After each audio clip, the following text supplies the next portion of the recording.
After many months, we finally have our brand new day trailer, and it looks pretty great. Welcome to the channel. Thanks for clicking.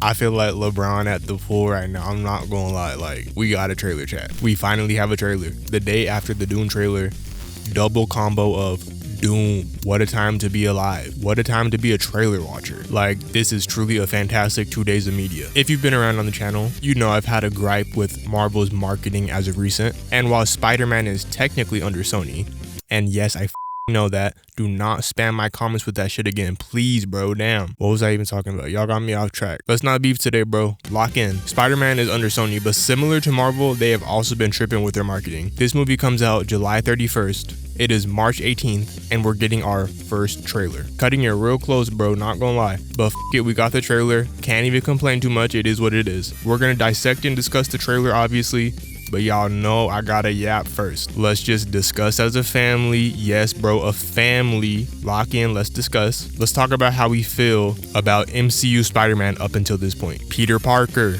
Spider-Man, the big spider, the toughest. Spider-Man, listen, how do I say this, all right? Don't jump me. I don't know if this is an unpopular opinion. I really don't know. The most random shit people be getting wicked about. So, like, let me say this with caution. But the Jon Watts Spider-Man movies, I don't love them for real. Now hear me out, like, really hear me out. By no means do I not like the Jon Watts movies, like actively dislike the movies or can't enjoy them while I'm watching them. That's just not the case. I can enjoy them. I have a good time watching. It's just I can't really say that I quote unquote like his movies like as a whole. Does that make sense? I feel like that makes sense. Not that there aren't good aspects in his trilogy. Like, I want to make that very clear. There are definitely some awesome moments. The Vulture reveal, lifting the rubble, understanding his Spidey sense, the conversation with the other Spider-Man, like some really good shit. But it's just like, I don't know, as a whole, they don't really hit for me like that. Just some really good singular moments. But No Way Home is tough. I'm not a revisionist. People swear this movie is nostalgia slop on Twitter, but I f with that movie. That one is good in my books. The other two though, Homecoming and Far From Home, I don't really care about, not gonna lie. I do like the ending of Far From Home and the Spidey sense stuff. Those are both two things that I like. So I'm trying to be fair. I'm not hating on bro by any means. I just want Spider-Man to be at the potential I know he could be at, and I don't know if Jon Watts is really fulfilling that. Now Destin, on the other hand, and yes, just Destin, after Wonder Man, we're on a first name basis. It's like that. I think he's the man for the job. Like, I think he could get us right. All right, lock in. That's enough yapping. Let's talk about the trailer. Spider-Man, I missed you. Peter Parker, like, really going through shit. No Tony Stark. A rogues gallery. Real tears in my eyes right now. Immediately trailer starts and Peter is watching an IG reel of Ned and MJ happily living their lives without him. GG's, bro. Like, damn, that's how we're starting? That, let's work. Nah, Peter, I feel you, gang. Like, you real as f. I feel you would be like that. Like I said, Peter is going through it in this trailer. We're seeing that immediately, and how does he cope with that? By being Spider-Man. Very interesting, very fire. We get a shot of inside the mask. I really like the highlights of the city reflecting on his eyes. That shit looks tough as f. There is some controversy about this shot yesterday, but we'll talk about that after the trailer. For now, let's just talk about strictly the trailer. Okay, so boom, we got our production cards, normal shit, but also cue the music. And if you know ball, you know this song was used for the leaked trailer.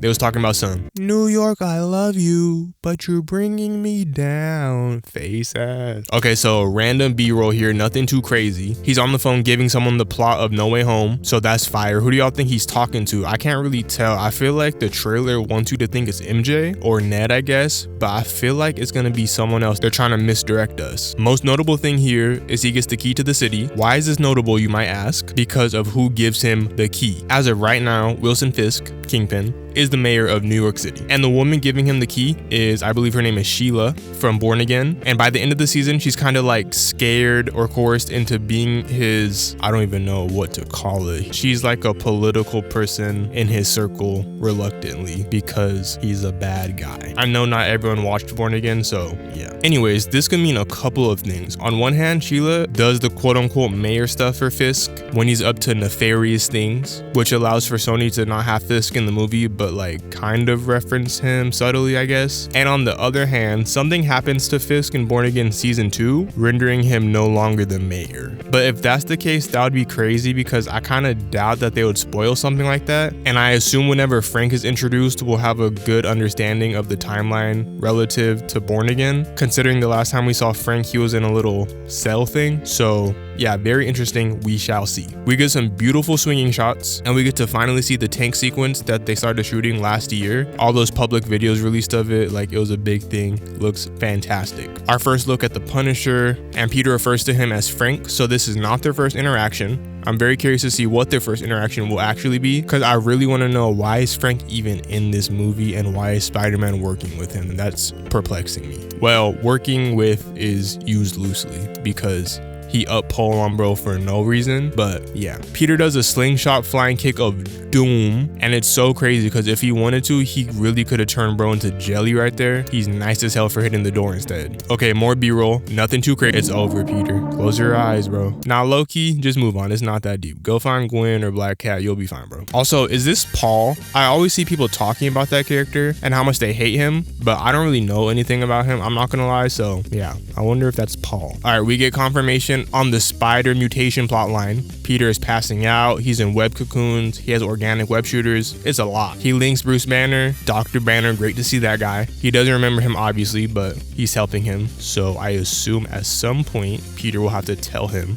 Maybe he was talking to Bruce earlier in the trailer when he's on the phone. Also, I don't know if they say this, but I assume Bruce is a professor at MIT. That way there's a reason for Peter to interact with Ned and MJ. Otherwise, I don't really see why they would be interacting in the movie. This chart right here is very interesting. He gets scanned by some type of machine and is able to detect superior strength, superior agility, heightened senses, and enhanced perception. It also references urban traversal via synthetic filament, as well as threat level and visual look. All of this is categorized under the phrase subject designation. Now, subject sounds crazy, not gonna lie, this sounds a little ominous, sounds a little intense. On one hand, this reads like he went to see Bruce, and Bruce has this super device that can read everything about him and help him with the mutation, which would be awesome, fine and dandy and all that. But I feel like if it was that, it would have more to do with genetics. Like movies love to spam the little spiral DNA thing, so I feel like they would emphasize that more. Maybe this little chart has something to do with it, I don't know. But what I think is more likely is this is something related to damage control. If you don't know, the Department of Damage Control is going to be in this movie.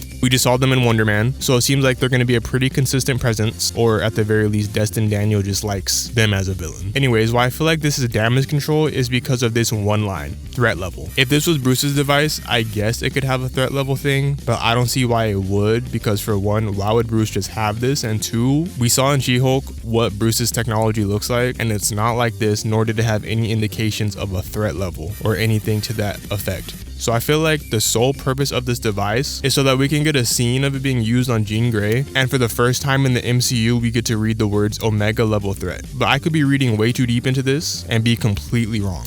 Let's move on. We get a slow-mo shot of water paired with him being overwhelmed by lights and his surroundings, so that's pretty cool. I feel like this is supposed to imply enhanced Spidey sense, which I'm sure he'll get in this movie, but I think this specific part is actually him under attack because he still has web shooters, so he hasn't undergone his change yet. So whether it be Jean Grey or Chameleon or someone else, I feel like he's under attack mentally. Or I guess this could also be when the change first starts, right before he cocoons. Banner says if DNA is mutating, it'll be enormously dangerous. They said the word. This is not cope. They said the M word. Come on, bro. Give me the mutants. We get a shot of Spider-Man slingshotting. I'm like 99% sure he's getting flung by the Hulk in this scene, but he could also just be like slingshotting himself. Rest in peace, Aunt May. I feel like this is Jean. Like I'm pretty confident this is her. I don't know who else they'd have all this for. And I see the boots. If you know, you know. Okay, we get some explosions and a bunch of people running around. The crowd here is interesting because it's some military people and some like doctors or something. And there's a tank parked next to all the cars. So I want to say this is a damage control building under attack by somebody. I don't know who. My leading theory is somebody wants Jean Grey out, if I had to guess. Now, who that is, I could not tell you. But I feel like this inevitably results in Jean being released because in the next scene, we see different bodies under some type of control.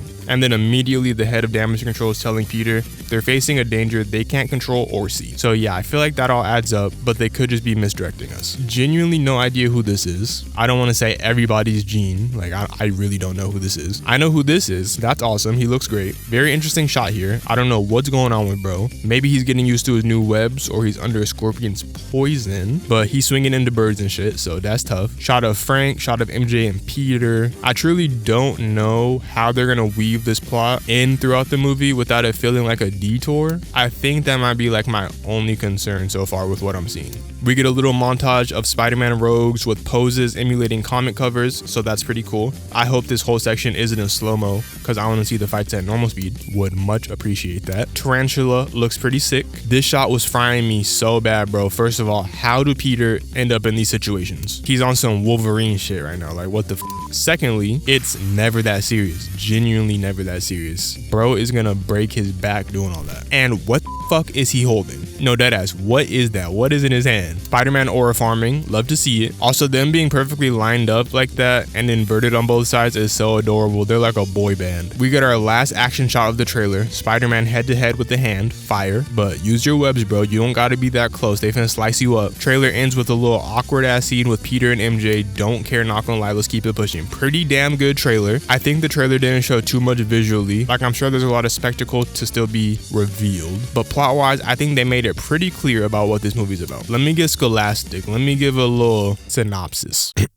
Peter Parker, now in his adult life and alone for the first time, throws himself deeper than ever into being Spider-Man. So deep that for one reason or another, he becomes a Spider-Man. Like not Spider-Man, but a Spider-Man. Resulting in him seeking professional help from his co-avenger, Professor Banner, while simultaneously building an unlikely relationship with the anti-hero known as the Punisher, who happens to be taking care of a girl with red hair who won't be referred to as Jean until the end of the movie. At some point, she is captured by the Department of Damage Control, and Frank Castle isn't going for that. Will Spider-Man help Frank, or is Jean a threat? This culminates to a battle royale of some sorts between the Department of Damage Control, the Hand, Spider-Man, Jean Grey, the Punisher, and the Hulk. Ned and MJ are in the movie and are relevant. Chat, how'd I do? Rate my thesis. I was going for like coming to a theater near you, but I don't think I really gave that. I'm not gonna lie, it's all good though. I'd say some of that gotta be right, at least 50%, at least 30%, 10%. I don't know, I'm probably wrong as but I do like the idea of Peter's mutation essentially being like a foil for the idea of mutants as a whole. We get to watch this whole Spider-Man movie while getting major implications for the upcoming X-Men franchise, so that's pretty cool and I do like that a lot. It is kind of weird that they're debuting Jean Grey in a Sony Spider-Man movie, but I guess, bro. Nonetheless, it is very cool. If there's one thing I feel like we were lacking with the Watch trilogy is sauce. Really, like, there's no other word we was lacking, sauce. Spider-Man had no swag for real, and I hate that because Spider-Man is cool as shit. This is not a Tom Holland diss, by the way. Spider-Man in any Avengers movie, peak. Spider-Man in Civil War, peak. Especially Civil War. I don't know how they made his debut his most fire appearance, but they were dialed the f in. But yeah, Spider-Man in the Watch trilogy, I don't know. He's not lame or anything. He's just not as tough. In this though, I think bro got his swag back. Very glad to see bro moving like this. Breaking katanas and shit with his webs, like that's tough. And his movement looks really good. The lack of swinging in the Watch trilogy is not it. Let Spider-Man swing, please. Yesterday they were releasing short ass clips of the trailer for whatever reason. Like, I don't know, bro. This is what I'm talking about with the marketing. Everybody is kind of tripping. Anyways, while this was happening, people did not have the best reactions. I saw a lot of people saying it looks really dull. Where's the color? The CGI and the cuts are bad in some shots. For example, this shot, people think the cut is weird. And when I say people, I mean Twitter, just so you know. People think the cut is hiding, like I said earlier, that he's not slingshotting, but he's actually trying to hold the Hulk and then the Hulk slingshots him. I could definitely see it being either or. Like if it's an intentional slingshot, I feel like maybe he'd be leaning back a little different for better trajectory, like the Insomniac game, but he is kind of in a squat position, to be honest. And he does do that slingshot kick earlier in the trailer, so this could just be like a practice section. But regardless, as for the cut, I don't think the cut is necessarily bad. If it is hiding something, then like, yeah, you could match cut to hide something. Let's save the surprise. And then people also didn't like the shot of inside the mask because they were saying there's too much space and that his face should be flush against the mask, which like, I feel that, but me personally, I f with the shot mostly because of the highlights on the eyes. Like his eyes look sick. The shot is like a little ugly, I guess, but I'd rather ugly inventive shots that raise the ceiling for what directors are allowed to experiment with versus boring shots for the sake of safety. So yeah, this is not an issue for me. Overall, I'm really happy with this trailer. I think it looks great. I haven't really seen public perception outside of what I saw yesterday because the trailer just came out and I started recording immediately, but yeah, I f with it. Nah, that's not enough. I think this will be the MCU's best Spider-Man movie to date. Quote me on that. With that being said, that's all for today. Let me know what you thought of the trailer. If you thought it was good, if you thought it was bad, let me know. Also, thank you for 100 subscribers. We hit our first milestone. That is awesome. Thank you very much. Appreciate you all. Hope you enjoyed. Thank you for watching. This has been Double Creature. Bye.